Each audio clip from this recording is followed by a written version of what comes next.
Hey family, welcome back to the channel. It's good to have you guys back here to the channel. So in today's tutorial, I'm going to be showing you how to make this quilted bag with a flap. If you notice the quote on the bag is different, and it is actually one of my bestseller bag. So guys, I'm going to put the links of other of my tutorials that I've made on the channel. So having said that, let's just go straight into the tutorial. So these are my dimensions. I've cut them out already. I have two body, which is 14 inches by 12 inches, and the bottom is a 9 inches by 4 inches thing.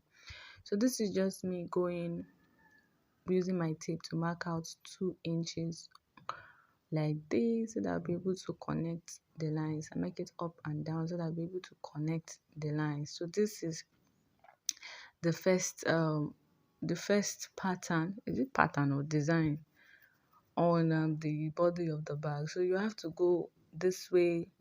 You have to go vertical and horizontal, then you go slant. That is, you have to go straight from up to down, then straight from side to side, then you go straight from slant.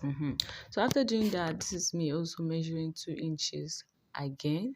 So I'm just going to go ahead and connect the lines. The design is very simple, and I like the design honestly because it's kind of unique, and it's not seen everywhere. The design is just so beautiful. So after making that vertical design, this is what our design looks like, as you can see. Now the next thing you're going to go ahead and do is to use this pointed end as a guide to draw out your slant. I just hope you understand what I mean here. You know, the vertical and the horizontal lines meet at a point. Mathematician. So it is that point that you are going to be using as a guide to draw the slanted line. And that is very, very simple. That's basically everything about the the measuring of the design. Hey, God. Oh. That's basically everything about the design on this bag. So what I do for one, I'll repeat for the second body. The bottom is not going to have a quilt, it's just plain bottom. So I'm going to be attaching my foam, and I'm going to be going to my sewing machine to go and stitch it. So like I said, I have other tutorials that I've made of a quilted bag. I'm going to put their links in the description box so that you'll be able to watch and see that there are so many designs you could do, and there are so many measurements you could use. So after quilting, this is what it looks like. The next thing I'm going to go ahead and do is to work on the flap. So I wanted to show you how I went about the flap, and that is why I am even making this tutorial, because the one I made before, I did not give a well-detailed explanation. So this one I am going to be giving a well-detailed explanation. So this one that I'm cutting is a 3 inches by 6 inches in length, 3 inches in width, and 6 inches in length. So after cutting that one, I'm going to be cutting it out two. I'm going to be cutting out two of it. Then I am now going to cut out the smaller one, which is going to be a 2 inches by 5.5 inches. So it's going to be half inches less on both sides and on the top. I just hope you understand what I'm saying. So after cutting it out, this is what it looks like. So I'm just going to fold it into two, and I'm going to make my curve. So if you have a curve ruler, you could just go ahead and use a curve ruler or a plate or something. But if you can do the curve freehand like this, no wala, just do your thing. So I'm just going to go ahead and make the curve on both the big and the small. So this is what it looks like when I am done. So the next thing I'm going to go ahead and do now is to use my gum to join them together.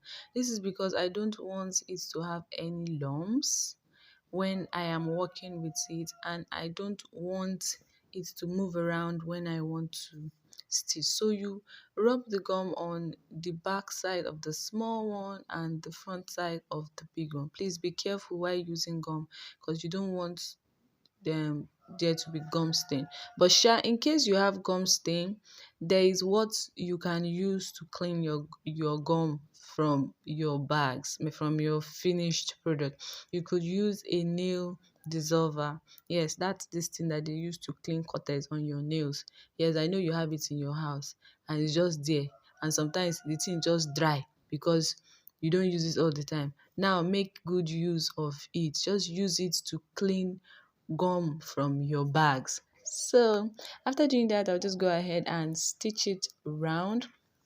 After stitching, this is what we have. So I'm just going to go ahead and gum this part to the other part so that it will cover the edges. So when you do it this way, you are sure that nothing is moving and you are sure that you are going to have straight stitches. So after I stitch it, and that is like basically everything about the flap. You could adjust the measurements to be shorter or longer, but I realized 6 inches was actually perfect for me. So after doing that, I'm just going to go ahead and trim off any excesses. I like doing it this way instead of cutting out two identical pieces that it would be difficult for me to align. But if you are an expert, no wala.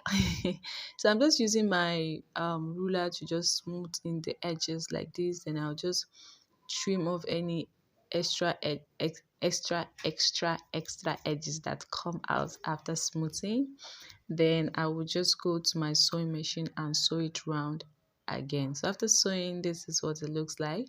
Now I'm just going to use my shoe dye or shoe coat to just dye the edges of the work. This is to make sure that there is no any obvious plain white rough edges. So I'm just going to do it like this so that at the end of the day there will not be anything showing other than black. So it will just be like a covering, a tacking thing. So in case you are doing something similar like this, make sure you have a shoe coat so that you could use it to just tackle the rough edges. So having done that, that is basically everything about the flap. The next thing we're going to go ahead and do is start working on the body. So I've attached my fastener and also a logo to the flap. So this is me just going down by 3 inches because I want to start attaching my flap to the body of the bag. So I went down by 3 inches and I am also getting the middle of the width of the bag. Then I'll just make my straight line, then I'll just sew and top stitch. So after sewing and top stitching, this is what it looks like. The next thing I'm going to go ahead and do is to start working on coupling on the bag. So I'll make my notches on the both bodies of the bag and the base. Of course, you have to put foam on the base of the bag. So I'll just go ahead and stitch them together. So after stitching them together, there's something you need to do that makes this one different, which is you just fold it this way and top stitch. This is going to give the bottom of the bag a very nice finishing. Sure, you see the way it's looking. So now the next thing you're going to go ahead and do is to cut out your lining, put your zipper, and put your runner. Then when you're done, you just turn it to the wrong side and you know sew your ends and the bottom. I know you know how to do this. So after doing that, you see the way our bag is sitting. So the next thing I'm going to go ahead and do now is to remove our 2 inches that we need to fold the top of the bag inside. So you measure it on both ends and then you just fold and fold and fold and fold inside. So thank you guys for tuning into the channel once again. If you are a returning subscriber, thank you for always coming back, and if you are just tuning into the channel for the very first time, you are highly welcome to the channel. Please do well to click on the subscribe button and also the notification bell so that you get notified whenever we post in new tutorials, because on this channel we have many more amazing tutorials to show you guys. So please make sure you are arranging it nicely and make sure one side is not bigger than one side.